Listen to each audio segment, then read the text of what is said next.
హైదరాబాద్ లోని LIC zonal కార్యాలయంలో remembrance day exhibition నిర్వహించారు. ఈ ఎగ్జిబిషన్ ను జోనల్ మేనేజర్ పునీత్ కుమార్ సింఘాల్ ప్రారంభించారు.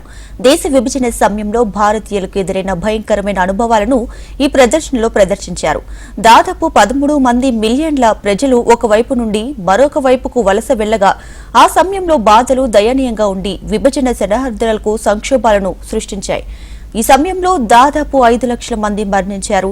2021 నుండి ఆగస్టు 14వ తేదీన రిమెంబరెన్స్ డేగా పాటిస్తున్నామంటూ పునీత్ కుమార్ స్పష్టం చేశారు. విభజన సందర్భంగా పెద్ద సంఖ్యలో కుటుంబాలు నిరాశ్రులయ్యారు. చాలా మంది ప్రాణాలు కోల్పోయారని పునీత్ కుమార్ వివరించారు. ప్రస్తుత తరం సామాజిక విభేదాలను మరచి ఏకత్వ స్ఫూర్తిని మరింత బలోపేతం చేసేందుకు అంకితం కావాలని ఉద్ఘాటించారు. సామరస్యం, శాంతిని కాపాడుకోవడం కోసం మనల్ని మనం పునరంకితం చేసుకోవాలని పునీత్ కుమార్ తెలిపారు.